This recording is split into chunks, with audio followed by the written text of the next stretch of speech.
Hello friends, fifth week nominations అయ్యాయి. అది ఎలా జరిగింది, ఎవరెవరు ఏమన్నారు, ఈ వీడియోలో మాట్లాడుకుందాం. ఈ వీడియో కంప్లీట్గా అయితే చూడండి. నచ్చితే లైక్ చేసి సబ్స్క్రైబ్ చేయండి. మొదటిగా మణికంఠని జైల్లో వేయమని సీతకి బిగ్ బాస్ చెప్పడం జరిగింది.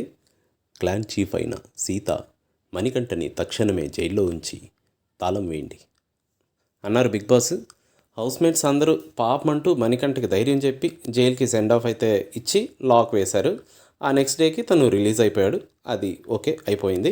తర్వాత ప్రేరణ అండ్ విష్ణుప్రియ తింటూ ఏం మాట్లాడుకున్నారో మనందరం చూసాం. ప్రేరణ అంది 4 వీక్స్లో నిఖిల్ తనతో ఫస్ట్ టైం మాట్లాడాడంట. దీన్ని బట్టి మనందరం అర్థం చేసుకోవచ్చు సోనియా నిఖిల్ని ఎంత ట్రాప్ చేసిందో అండ్ హౌస్ ఎన్విరాన్మెంట్ని ఎంత పాడు చేసిందో. తర్వాత నామినేషన్ స్టార్ట్ అయ్యాయి. నామినేషన్స్ గురించి చెప్పే ముందు విష్ణుప్రియ లుక్స్ అండ్ బిహేవియర్ గురించి స్పెషల్గా చెప్పాలి ఫ్రెండ్స్. ఇప్పటి వరకు చూసిన విష్ణుప్రియ వేరు, ఈ పర్టికులర్ ఎపిసోడ్లో కనపడిన విష్ణుప్రియ వేరు. ఒక కైండ్ ఆఫ్ మెచ్యూరిటీ, చాలా కూల్ అండ్ కంపోజ్డ్గా వేరే వాళ్ళని నామినేట్ చేసిన విధానం, అలాగే తనని నామినేట్ చేసినప్పుడు అది రిసీవ్ చేసుకొని డిఫెండ్ చేసుకున్న విధానం ఎందుకో చాలా బాగా అనిపించింది. ఎంతమందికి ఇలానే అనిపించింది? ఈ వీడియోని కాస్త లైక్ చేసి చెప్పండి ఫ్రెండ్స్. ఐ హోప్ ఇలాంటి బిహేవియరే తను కంటిన్యూ చేస్తుంది and one of the top కంటెస్టెంట్స్గా నిలుస్తుంది అని నేనైతే అనుకుంటున్నాను. ఇకపోతే నామినేషన్ స్టార్ట్ అయ్యాయి. మణికంఠతో స్టార్ట్ అయింది.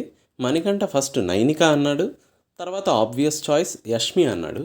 గైస్, నైనికాకి ఈ వీక్ చాలా నామినేషన్స్ అయితే పడ్డాయి అండ్ అందరూ చెప్పినట్టు నైనిక అంతగా హౌస్లో యాక్టివ్గా పెద్దగా కనపడటం లేదు.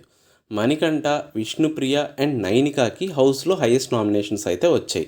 బట్ ఈసారి మిడ్ వీక్ ఎలిమినేషన్లో నైనికానే వెళ్ళిపోయే ఛాన్సెస్ ఉన్నాయి అని నేను అనుకుంటున్నాను. ఎంతమంది నాతో అగ్రీ చేస్తారు కమెంట్స్లో చెప్పండి. ఇక్కడ ఆదిత్య ఓం గారి గురించి ఒక పాయింట్ చెప్పాలి ఫ్రెండ్స్.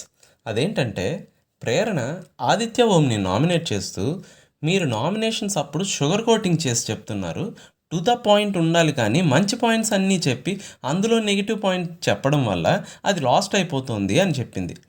దానికి ఆదిత్యం రిప్లై ఇస్తూ, ఓన్లీ నెగిటివ్స్ ఉండడానికి ఇక్కడ ఉన్న వాళ్ళు ఏమైనా విలన్సా? నెగిటివ్స్తో పాటు అందరిలో పాజిటివ్స్ కూడా ఉంటాయి. సో నెగిటివ్స్ చెప్పే ముందు వాళ్ళలో పాజిటివ్స్ కూడా చెప్తే తప్పేముంది, దట్ ఈస్ మై నేచర్ అని చెప్పాడు.